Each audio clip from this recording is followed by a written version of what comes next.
Thanks to all our racing fans, bettors, and horsemen that participated Wednesday afternoon at Delaware Park. We had beautiful weather, only a 7-race card.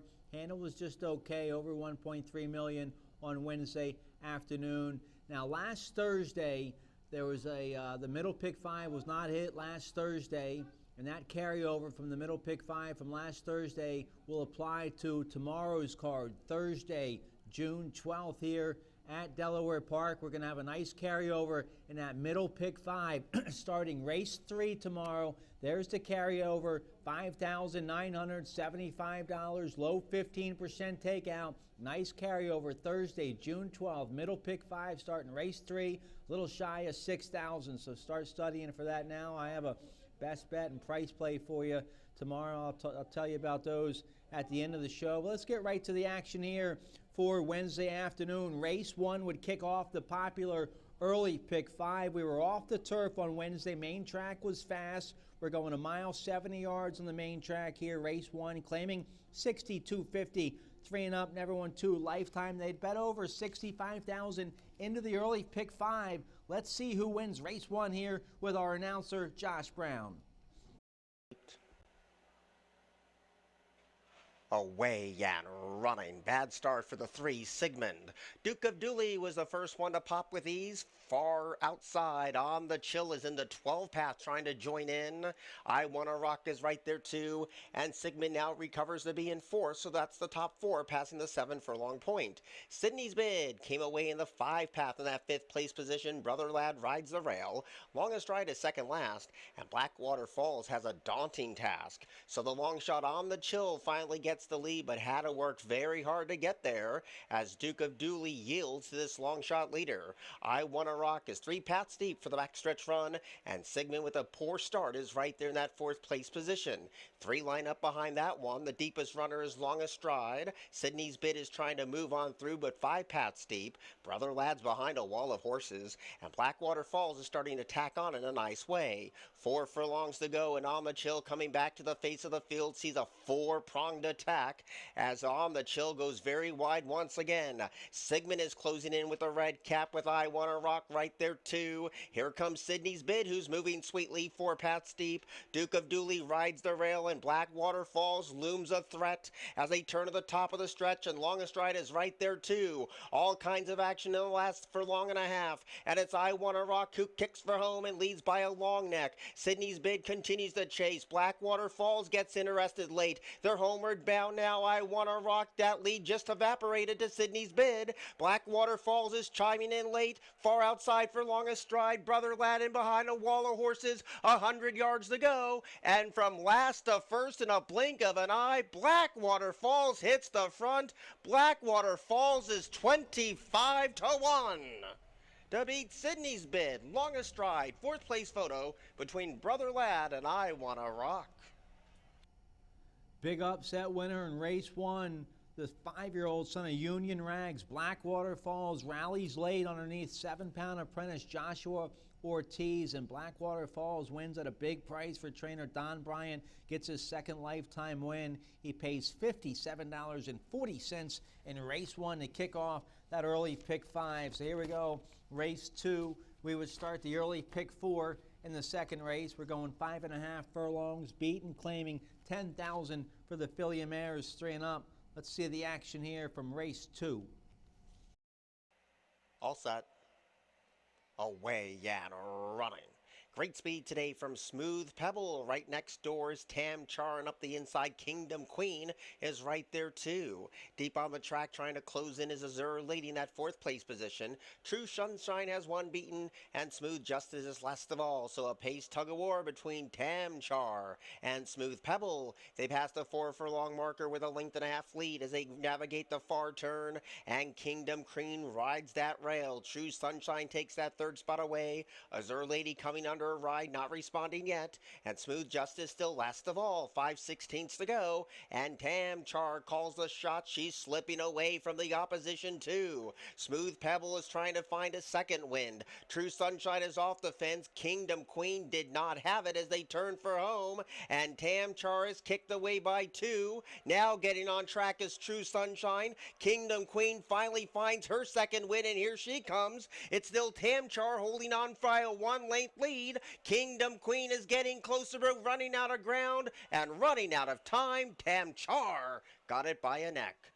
Kingdom Queen was second, True Sunshine third, Smooth Pebble was fourth. The good-looking 7-year-old gray mare by Great Notion, the Maryland-bred Tam Char, gets her 9th lifetime win. She's made a bunch of money. Real sharp effort today. Nice ride there. Raul Mena for trainer Michael Gorham. Tam Char pays $6.60 there in race 2. Let's turn the page here. Race 3 would kick off the late pick 5. We're off the turf, going a mile and a 16th on the main track. Maiden claiming $16,000 for 3-year-olds and upward. Let's see the action here from race 3. Away and running. Slow to go is Blue Sky Sill. Ray's Blue Wagon guns it from gate 1. Home Invasion, the favorite, came away in second, and So Grand chases a quick pace in third. Blame the River is situated in fourth, and Frame Up is that teammate on the far outside. Blue Sky Sill is second last, and Parlay for Destiny is tailed off badly with 7 furlongs to go. So Ray's Blue Wagon shows the way past the 6.5 furlong point and leads by only 2. So Grand loops up on the far outside to take second away from Home Invasion, and there's a gap of 2 back to Blame the River, who's all by himself in fourth. Frame Up is 1 length down off of that rival under a loose rein. Blue Sky Still is still second last, and still a daunting task for Parlay for Destiny. Must be another zip code away. Halfway home, and Ray's Blue Wagon continues to carve out the clock and leads by 2, but Home Invasion at 6-5 at last glance has no excuses for second, but the whip's out on Home Invasion. So Grand is a backpedaling third, trying to show up late. Here comes Frame Up. Up the inside, Blame the River, and still last of all with Blue Sky Sill is Parlay for Destiny. Far turn run. Ray's Blue Wagon still calls the shots and leads by 4 expanding lanes. Home Invasion right now a clear-cut second. Blame the River a distant third. Then you have Frame Up, and Parlay for Destiny is showing up late and is a top 4 threat, but they turn for home. And Ray's Blue Wagon at 3-1 gives this field something to think about. All over the place right now, but still leads with the 4-length cushion. Home Invasion giving game chase with Blame the River and Parlay for Destiny, but Ray's Blue Wagon came out of his corner swinging today and could not be caught. Ray's Blue Wagon has won it. Parlay for Destiny got up for second. Blame the River was third, and Home Invasion's in a photo with Frame Up for fourth. The 3-year-old colt Ray's Blue Wagon by Hardspun breaks his maiden today for trainer Victor Carrasco Jr. Jose Batista, the jockey, he's off to a good start. Ray's Blue Wagon goes off 3-1, pays $8.40 in race 3. Race 4 was a real nice 12,000 starter allowance, optional claiming 20,000 for 3-year-olds and upward, going a flat mile on the main track. We'd kick off the late pick 4 here in race 4. The 2 group ticket would be a 1-2 favorite here from the leading trainer Jamie Ness's barn. Let's see what happens here in race 4. Away and running. Blazing speed from group ticket today, but that was short-lived. Sin Permiso and Frosty the Giant gun and run, and Afraid of the Buddy is right there too, so this is an intoxicating pace between the top 3, and group ticket sits the lovely trail in fourth. Epic Luck came away in the 3-path in that 3-path position, and the Calora Kid's already coming under a heavy drive. Mr. Jefferson second last, and Grazer gets a hot pace to chase. They're 6 furlongs out before they greet the judges, and Frosty the Giant shows them the way, and it's only by 2.5 lengths. Sin Permiso chases a sizzling pace in second, and there's 3 of them behind them. Afraid of the Bunny in the white cap is wide on the track. Even deeper than that is Epic Luck. Group ticket 3-5 at last glance continues to ride that rail. There's a gap of 2 back to Mr. Jefferson, who is ground saving. The Calora Kid not responding yet, and Grazer still last of all. 3.5 furlongs to go. Frosty the Giant continues to speed right along. long, but here comes Epic Luck on the outside, and Group Ticket is poised to pounce on the both of them. 5/16 to go. Frosty the Giant coming back to the face of the field. Group Ticket now trying to pounce when it counts off the inside. Epic Luck is 3 wide. Afraid of the Money battles Sin Permiso at the top of the stretch, and Group Ticket trying to overhaul Frosty the Giant with 330 yards left to go, and Group Ticket now takes the lead and kicks away with ease. Epic Luck tries to move into second. Frosty the Giant went too fast too early. Afraid of the Bunny's a non-threatening fourth. Group Ticket is nicely clear, and the favorites got it done at 1-2. Group Ticket has won it. Epic Luck was second, Frosty the Giant third, and Afraid of the Bunny was fourth. Group Ticket, the 4-year-old son of Lord Nelson, an easy 1-2 winner in race 4, gives jockey Jamie Rodriguez, our leading jockey. That's his 16th win of the meet and the 17th win of the meet for the leading Jamie Nesbarn. Group Ticket pays $3 there as the popular favorite to win race 4. Let's take a look here at race 5 off the turf. We're going a mile and a 16th on the main track. Maiden claiming 16,000 for 3-year-olds and upward here in race 5. Let's see the action here from the 5th. Away yet, running slow to go was Door Gunner Joe. My Little Kaibo shows speed, but so does Simply Disregarded. 3 paths deep is Spaziza's Son, and Love Shack is committed to a 4-wide kick.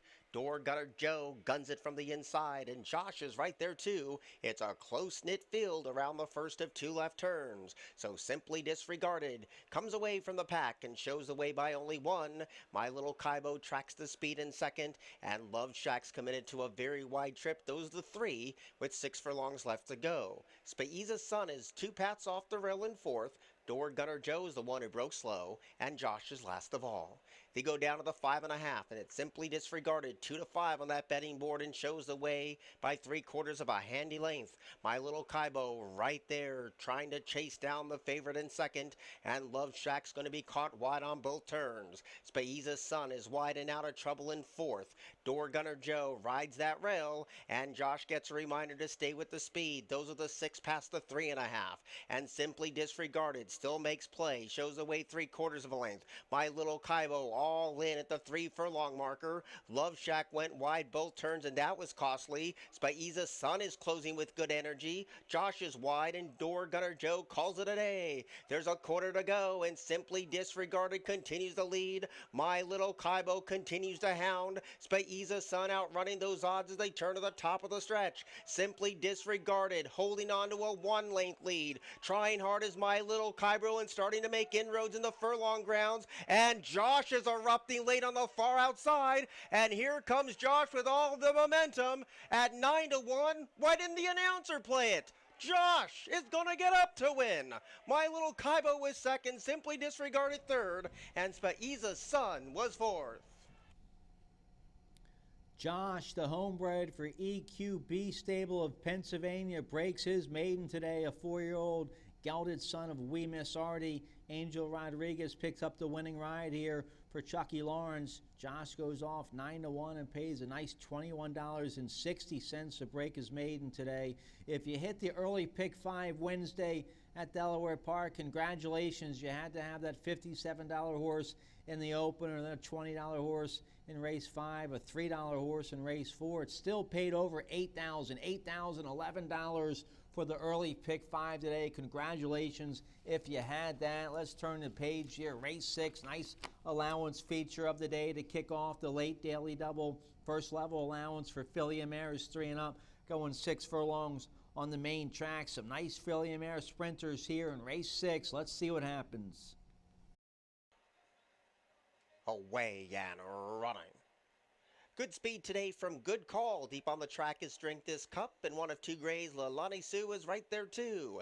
Digital Sail tries to punch on through, and Quirkus rides that rail. Dancing Diane is in front of 1, and Royal Princess is last of all, but Drink This Cup does it nice and easy with 4.5 furlongs to go and has a comfortable 2-length lead. Digital Sail battles Good Call for that 2nd place check, and Royal Princess is pulling hard under the jockey's hands. Dancing Diane is 4 paths deep. Lalani Sue 2 is 3 wide, and Quirkus stays at that rail to no avail. Drink This Cup going as smooth as silk right now, leads by 4 expanding lengths. Good Call emerges from out of the crowd to pick off Digital Self for second. Royal Princess in a bit of traffic now, not responding as of yet. Dancing Diana closes in as they turn for home. Drink This Cup continues the lead. Good Call continues the chase. Royal Princess is only 3 lengths down and starting to bridge that divide. Drink This Cup is holding on inside the furlong grounds to a 2-length lead. Good Call is giving him chase. Royal Princess is getting closer, but it's all over up top. Drink This Cup is a 7-1 winner.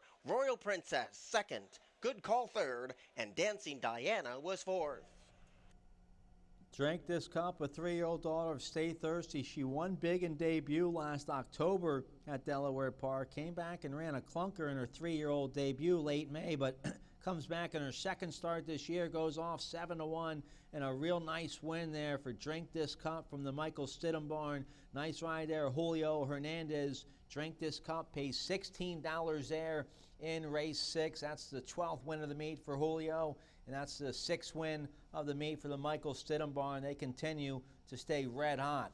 All right, one more race here. Race 7, a nice maiden special weight for filly mares 3 and up.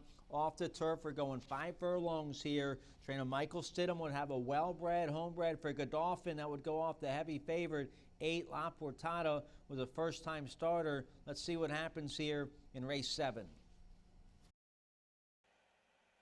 Away and running, missing the break was La Portata. Valerie Special had a stumbling start. Good speed for Somnium today, but right next door is Big Girl. And Levigata showing good early speed as well. Codename Willow came away in 4th. Butter Kisses tracks the speed from 5th. Did La Portada blow it at the start, trying to chime in while ground saving 6th. Then you got Cohila Miss second last, and nothing from Valerie Special after a disastrous start. But there goes Levigata with that speed at the 5/16 pole to confront Sonium. These two are inseparable, and here comes La Portata. Despite a stutter step start, and Codename Willow's closing in 2. Heads turn for home, and Levigata's the one they gotta catch. Somnium's in for the fight. La Portata is getting closer, and so is Codename Willow. There's 200 yards to go. Somnium battles Levigata the length of the stretch. Codename Willow trying to close in with La Portata. Here's Levigata to score. Codename Willow second, La Portata third, and Somnium was 4th. Well, the heavy favorite La Portada did not break well in debut, but the 12, Levy, got a first-time starter from the Cary Raven barn. The Raven barn's been red hot the past couple weeks, and this debut runner, a 3-year-old daughter of Jimmy Creed, goes off 5-1, and she was full of run in the stretch. Nice ride there. Carol Cedeno on Levy got her for Cary Raven. She pays $13 to win the finale. Well, the late pick 5, it didn't pay $8,000 like the early pick 5 did, but it still paid well with that $3 horse you had in race 4. The late pick 5s paid $3,354.95. So a couple big payouts on the pick 5s Thursday afternoon at Delaware Park. Congratulations if you had one or maybe even both of those scores. Let's get a quick break. When we come back, I'm going to tell you about the middle pick 5 carryover we have on Thursday. Plus, I'll tell you about my best bet and price play right after this.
Okay, here's the big story at Delaware Park. Thursday, June 12th, we're going to have a nice carryover in the middle pick 5. Starts race 3. It's an 8-race card on Thursday. Middle pick 5 starts race 3.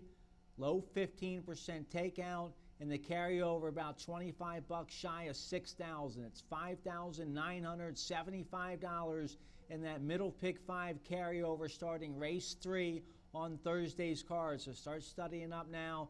That nice middle pick 5 carryover. We had a tremendous amount of rain on Tuesday, so it's unlikely we'll be on the grass on Thursday, but anything can happen. But I'm saying now it's unlikely we'll be on the turf for Thursday. Let me tell you about my best bet and price play on Thursday's card. My best bet's going to come race 2. That's a nice 8,000 starter allowance, 3 and up, going 5.5 furlongs on the main track. The 2, He's in Charge, for our leading trainer, Jamie Ness. The 7-year-old Son of Candy rides, won 3 in a row. Paco Lopez will ride. He's in Charge. He's an 11-time winner. He's made a bunch of money. He's won 2 races right here at Delaware Park. He's going to be awfully tough to beat for razor sharp connections. So the 2, He's in Charge at 7-5 in race 2, my best bet of the day. My price play is going to come in race 6. That's a nice 25,000 starter allowance going a flat mile on the main track. And I'll use a Jamie Ness runner as my price play of the day. The 2, JD Factor at 6-1 with Paco Lopez aboard, the 4-year-old son of the Factor for Jamie Ness. JD Factor, a sharp winner just about 10 days ago at Parks, going 6.5 and a 16,000 starter allowance. He won coast to coast that day with a big 74 buyer speed figure. Now he's stretching out to a mile. He'll use that early speed with that inside post, and Paco Lopez, a great front end riding jockey. I think the 2, JD Factor, on the stretch out with that early speed for top connections. I think he'll be live at 6-1. So the 2, JD Factor in race 6, my price play of the day. Middle pick 5 starts race 3. Nice carryover, almost 6,000. Start studying up now for that middle pick 5. And don't forget, this Saturday it's our big Delaware Derby Day, 10-race card. First race post time 12:35. We have 5 stake races in a row. And the features, of course, the Delaware Derby for top 3-year-olds, and then the other feature, the Grade 3 Delaware Oaks for top 3-year-old fillies, the Cape Henlopen on the turf, plus a couple others as well. So 5 stake races for you this Saturday. We have a nice Delaware Derby hat and T-shirt giveaway. We're going to have family fun in the Grove all day long. We have pony rides in the Grove from 12 to 4. So bring the kids on out, get some pony rides in the Grove, get a hat, T-shirt. We have a hat contest as well. So a big day this Saturday, Delaware Derby Day. Hopefully we'll have some nice weather, and we hope to see you out here on Saturday. But start studying up now for that middle pick 5 carryover on Thursday. Starts race 3. We hope to see you out here. Once again, thanks to all our horsemen, racing fans, and bettors for a great Wednesday afternoon at Delaware Park. Have a great night. We hope to see you on Thursday.